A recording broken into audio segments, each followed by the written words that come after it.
Today on Everyday Injustice, we have Ron Hochbaum from McGeorge Law School. Welcome to our show, Ron. Thank you for having me.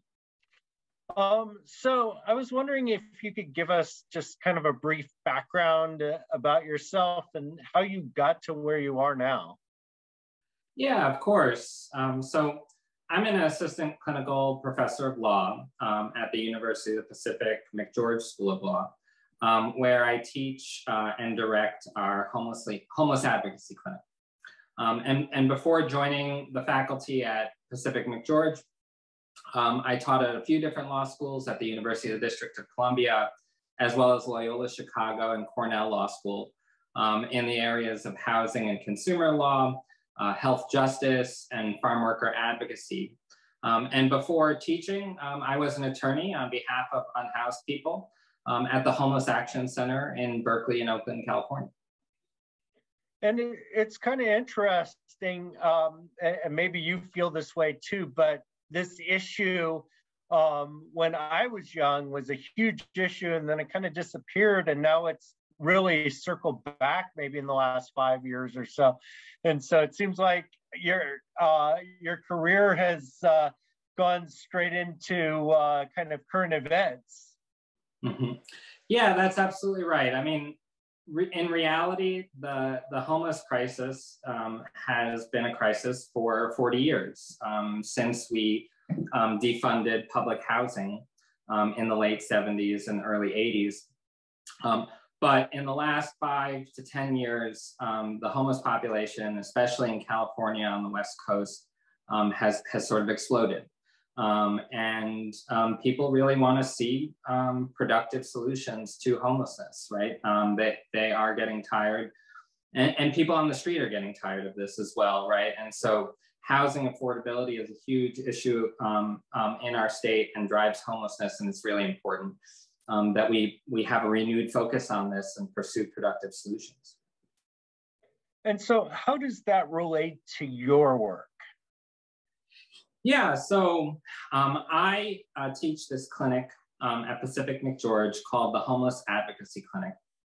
And in the Homeless Advocacy Clinic, we represent justice-involved people, meaning people who have had contact with the criminal justice system, who are also experiencing homelessness or are at significant risk of becoming homeless. And we represent them in about 5 core areas, all designed to promote access to housing and employment. We do public benefits work with an emphasis on Social Security disability, and that's designed to provide people stable income so that they can pay rent. We work on criminal record remedies to ensure that those criminal records do not interfere with rental and employment applications. We address criminal fines and fees, especially for tickets that our clients are receiving by virtue of living outdoors. And we do a little child support modification and credit repair as well. And working on this wide variety of cases is what I would call, and many other attorneys would call, a holistic legal services model. I think it's particularly important to employ this model with people who are experiencing homelessness, because all of these issues work together to prevent people from achieving housing stability. So if I were to focus on an expungement case or a criminal record, that would be certainly important, but it might not move the client closer to housing if that person didn't have a stable income, which is why I also work on the Social Security cases. And so what I would say is, at the end of the day, we believe in the Homeless Advocacy Clinic in the right to housing, and we work to address all of the legal barriers to achieving that goal. And how do things like mental illness and addiction play into that? Yeah, so I think when we're speaking about homelessness, there's a common perception that the driver or the primary driver of homelessness is mental health and drug use. And that's not really true, right? Or the data does not bear that out. Certainly, people experiencing homelessness may struggle with mental health and substance use concerns. But in states and countries across the country and countries across the world, people who experience mental health concerns and substance use concerns are stably housed. And so what's different about our situation here in California and in many states across the country is that it's a housing affordability crisis. And when we can ensure that people are stably housed, we're also much more likely to be able to make sure that they can attend doctor's appointments and address mental health concerns and access substance use and addiction recovery services. And so how does your clinic work? What kind of work do law students do in this? Yeah, so for those in your audience that might not be familiar with law school clinics, they're in a sense nonprofit law firms that are embedded within law schools and seek to serve low-income residents in their communities. At McGeorge, most of our clinics are housed within an office called McGeorge Community Legal Services.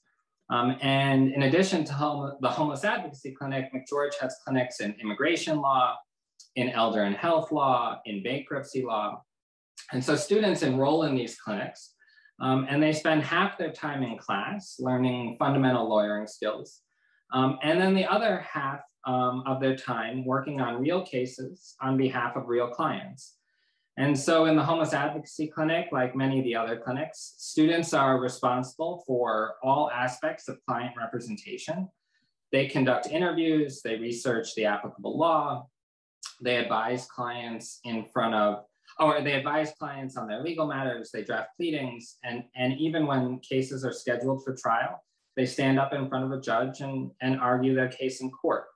And I will just briefly add that I really think this clinic at McGeorge is incredibly special. There are so few of these across the country. And I have to give a lot of credit to Dean Michael Hunter Schwartz and Professor Melissa Brown and Professor Dorothy Landsberg, because they worked tirelessly on making sure that this could happen. They found a fantastic partner in the CareStar Foundation to fund the clinic. And so we're not only able to address people's barriers to housing and employment, but we're also growing the legal profession's capacity to respond to homelessness by training the next generation of lawyers. And I should have asked this earlier, but I'll ask it now. How did you get into this issue yourself? Yeah, so when I went to law school, I knew that I wanted to work on behalf of people living in poverty, to do some kind of civil rights law. But I didn't know exactly where I was going to focus my efforts. But my first summer of law school, I interned at an organization in Berkeley and Oakland called the Homeless Action Center. And it was a transformational experience for me. It was there that I really learned progressive models of lawyering that centers the clients, that seeks input from the community and really seeks to empower people. And so after I graduated, I stayed in touch with that agency all throughout law school. And when I was ready to practice, they welcomed me back with open arms, and I can't thank them enough because they set me on this trajectory. And you published an article called Bathrooms as a Homeless Rights Issue, which, interestingly enough, as a parent, it's a big issue too, because if anyone who has a little kid knows, drive around town and try to find a bathroom, especially during a pandemic, when your kid's about to have an accident, then imagine what it's like for a homeless person to have to go through daily life not having regular access to bathrooms. Yeah. So in a moment, I'll come back to your point about how this really touches everyone, right? And is such an important issue. But in the article that I wrote, I explore this really troubling phenomenon in which cities and counties and states criminalize public urination and defecation, but maintain few, if any, public restrooms. And I speak to how this has a disproportionate impact on people experiencing homelessness. And I compare their experience as unhoused people to other groups that have had to fight for access to bathrooms. And really still today experience discrimination in bathroom access, including women, people of color, people living with disabilities, and transgender people.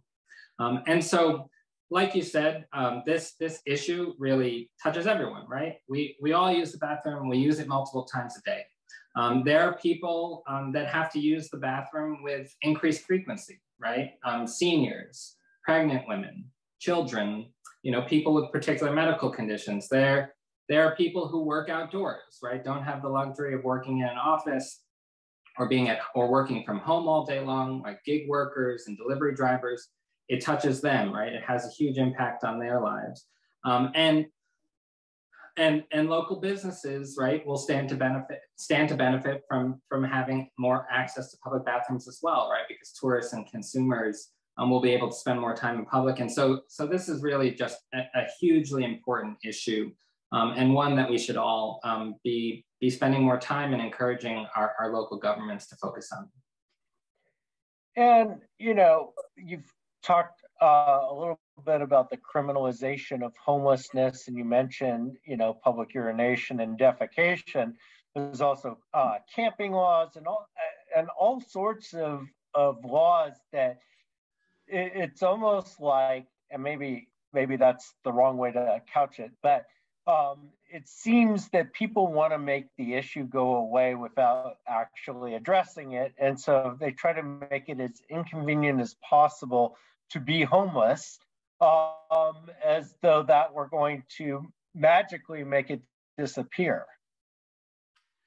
Yeah, so, but before I dive too deeply into a discussion of the merits of the criminalization of homelessness, right? I think it might be best to just give folks a little bit of a primer, right? Because I definitely think laws like public urination and defecation are part of this, especially when we don't provide folks public bathrooms. But just to give folks a sense of what I mean when I talk about the criminalization of homelessness, it is the outlawing of activities that people have to engage in, right, to survive.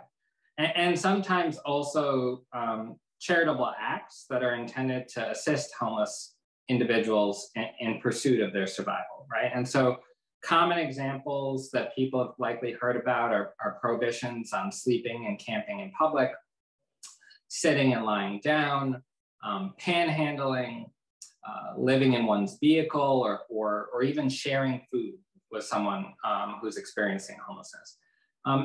And your point about how misguided this is as an approach is really well taken, right? Criminalizing homelessness is problematic for so many reasons, right? For starters, it outlaws behavior that most of us would consider harmless, right? In addition to that, it really does nothing to address the underlying problem, and actually frequently serves as a barrier to accessing services and resources that people need to escape homelessness. There's a recent report out of San Francisco that shows that 74% of people experiencing homelessness have been approached by the police in the last year. 20% have been approached on a weekly basis, and 69% have been cited under one or more of these anti-homeless laws in the last year.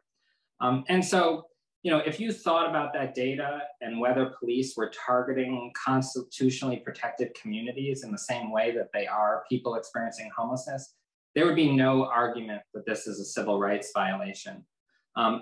And to top things off, it's really just the most expensive way you could go about doing this with the least results. Yeah, and I think that's a good point because, I think a lot of people would probably counter and say, well, it's not harmless because there's a public nuisance issue, and certainly,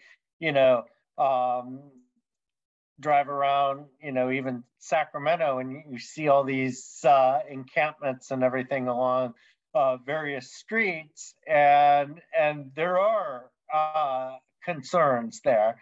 but using the criminal legal system to address that is expensive because it's expensive to house people that way, and it doesn't do any good. You're not getting them the services that they need to be able to get housing, and you're doing it in a way that's really expensive. So it seems like there has to be a better approach.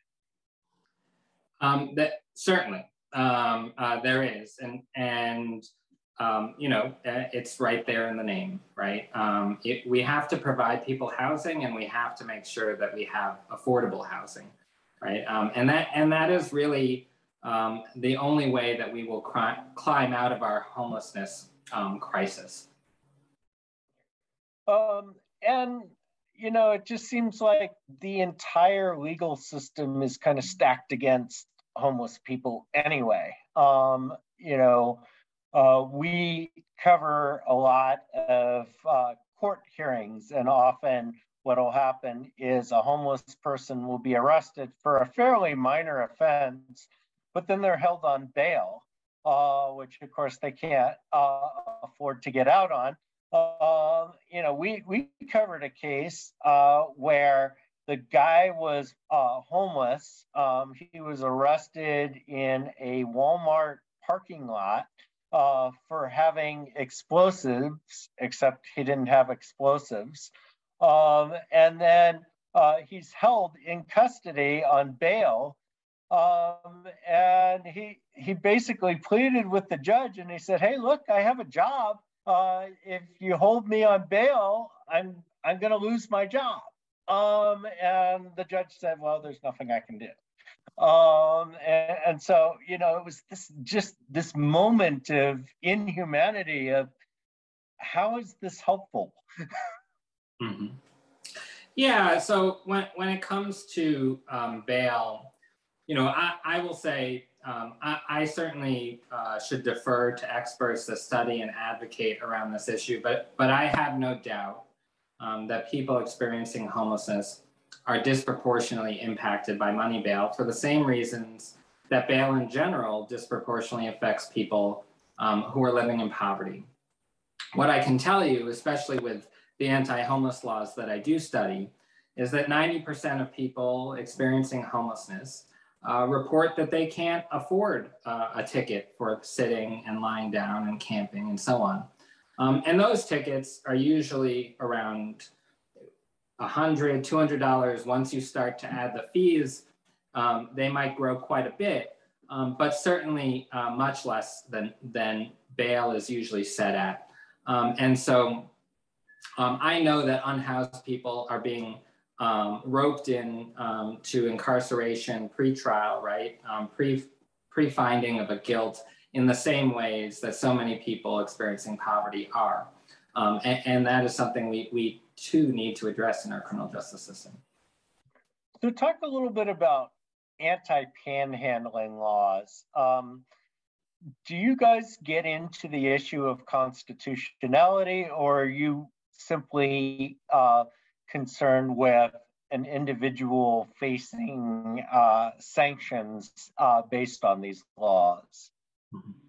Yeah, so we have not seen panhandling tickets yet in our work in the Homeless Advocacy Clinic, although we would certainly defend people against such tickets, and if necessary, we would make arguments around their constitutionality. But I will say the Homeless Advocacy Clinic does try to operate in the space of representing people in lower levels of court. We have not yet sought to take on impact cases that would alter how local courts see the constitutionality of some of these cases. But to your point, right, anti-panhandling laws are part of the criminalization of homelessness. Right, they are like laws like camping and sitting sitting in public. That people that is behavior that people engage in to survive. But unlike those laws, they are prohibited usually under the First Amendment, as opposed to the Eighth Amendment's bar on cruel and unusual punishment, right? And over time, cities have sought to evade these First Amendment protections of free speech, right? And find other ways to criminalize panhandling. They may try to target what they'll call aggressive panhandling, or maybe try to target panhandling in particular locations, right? Like on highway off-ramps or medians in the street. But these variations of panhandling laws are almost uniformly struck down under the First Amendment.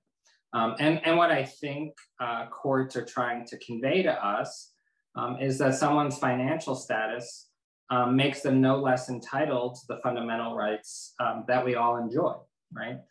If you and I can go raise money on the street for a nonprofit or a religious organization or a political campaign, they can ask for contributions as well. And also, what's your assessment of some of these sit-lie ordinances?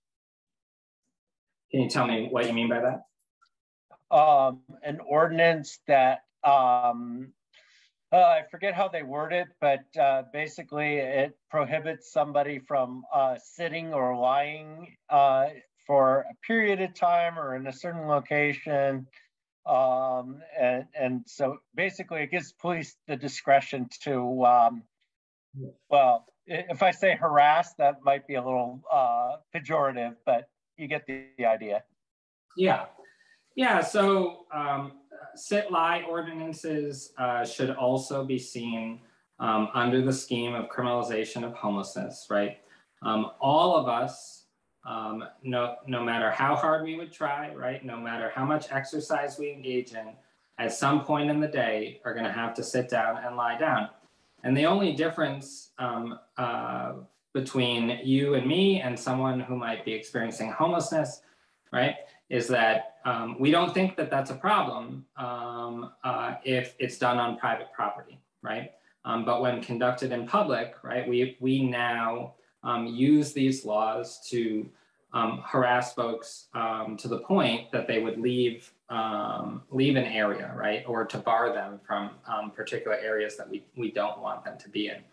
And I actually, in my early days of working at the Homeless Action Center, organized with folks to resist these criminalization efforts, right? So in 2012, the Berkeley City Council, at the behest of the Berkeley Business Improvement District, voted to put what was called Measure S on the ballot in the city of Berkeley. And Measure S would have actually made it a misdemeanor to sit on the sidewalk. And folks who would have been cited or arrested under Measure S would have had to pay fines of upwards of $1,000 and maybe even spend 6 months in jail, right? And so I got together with a number of unhoused people, local organizers and activists and attorneys, and we put together a campaign opposing the measure, right? The Yes on S campaign outspent us about 7-1. Right? They had mailers, they had lawn signs, all of the trappings of a well-financed campaign. But what we had was people power, right? And we knocked on doors and we talked to people and we explained what they were doing was not only wrong, but discriminatory, right? And we were out there every day and night. And on election night, we actually won 52-48. And I really remain very proud of that work on Measure S, because to the best of my knowledge, it remains the only anti-homeless law that was defeated at the ballot box in the country.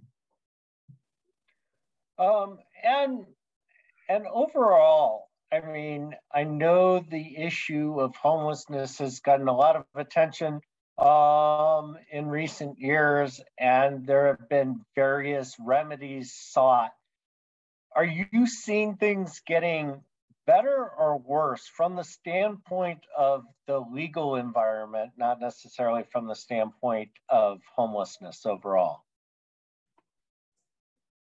Yeah, so I think that's a complicated question. I think there have been important wins in recent years, but what we're seeing is a lot of pushback and efforts to skirt those wins by cities and counties and states across the country. One win that I think is particularly important to mention is a case in the Ninth Circuit called Martin v. Boise. And what the court ruled in that case is that laws that criminalize homelessness, like camping or sleeping in public, are violations of people's Eighth Amendment rights to be free from cruel and unusual punishment, especially when municipalities do not provide reasonable alternatives, right? So in this case, Martin v. Boise in particular, what happened was the city of Boise was trying to enforce its anti-camping laws, but they did not have enough shelter beds for all the people experiencing homelessness in the city of Boise. And what the court said is, when people have no ability to not avoid breaking the law, right? You cannot enforce that law, right? If they cannot go access the shelter, then it is cruel to cite them, right, or arrest them for sleeping or camping in public. But now what you're seeing is a lot of effort to evade that precedent, right, here in the Ninth Circuit. And one way that you're starting to see it is that cities across the state are working to build shelter beds, right? Not housing that will end homelessness, right? But shelter beds as well as sanctioned encampments, right? And it's this trend around sanctioned encampments that I think is really problematic, right? Because it is not even shelter, right? It is a plot of land, right? That you will say is that cities will say is a designated space that people are allowed to camp on.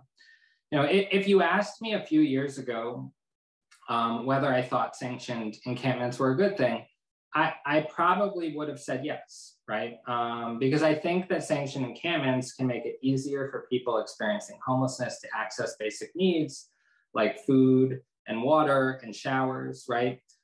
They can also make it easier for people to work with case managers and other social service providers. But what you're seeing is that sanctioned encampments are now being used as a way to evade the Ninth Circuit's ruling in Martin v. Boise, right? And the thought is that if we provide people a space in which they can camp, right, that we can now start enforcing all of the anti-homeless laws that never worked in the first place, right? And created barriers for people accessing housing, right? And so, you know, I think that there's a way to implement these programs that is productive, that is beneficial to people who are experiencing homelessness. But what you're starting to see in cities like Los Angeles and San Francisco and Sacramento and Chico is not that, right? It is very much a way of keeping people, invisibilizing people, so to speak, right? And making sure that we can continue to pursue these punitive approaches. And then overall, would you say you're hopeful or pessimistic about where things are going? I always remain a bit hopeful, right? But I really think that in order for us to get to where we need to go, we have to change our discourse, right? And we need to really listen to people with lived experience, right? Who have been on the streets themselves. We have to start treating folks with dignity and respect, right? A big reason that our homeless response has failed is because it fails to acknowledge the humanity of people who are unhoused, right? And we blame people for their situations when it's clear that homelessness is a systematic failure, right? We strip people of their agency and we don't give them a voice in this process. And until that changes, right, until we start treating people with the respect that they deserve, we're just going to keep repeating the same mistakes that we've been making for the last 40 years of this modern day homelessness crisis. All right. Well, I want to thank you for coming on and talking about this fascinating and very time appropriate topic. Yeah, thank you for having me. I really appreciate this because we desperately need more attention on this issue so that we can start making sure our government actors pursue productive and not punitive solutions to homelessness. One of the biggest issues around right now is homelessness, a byproduct of our housing crisis and our lack of affordable housing. We've been talking here on Everyday Injustice with Ron Hochbaum from McGeorge School of Law. This has been Everyday Injustice. I'm your host, David Greenwald. Join us again next time for more tales from the injustice system.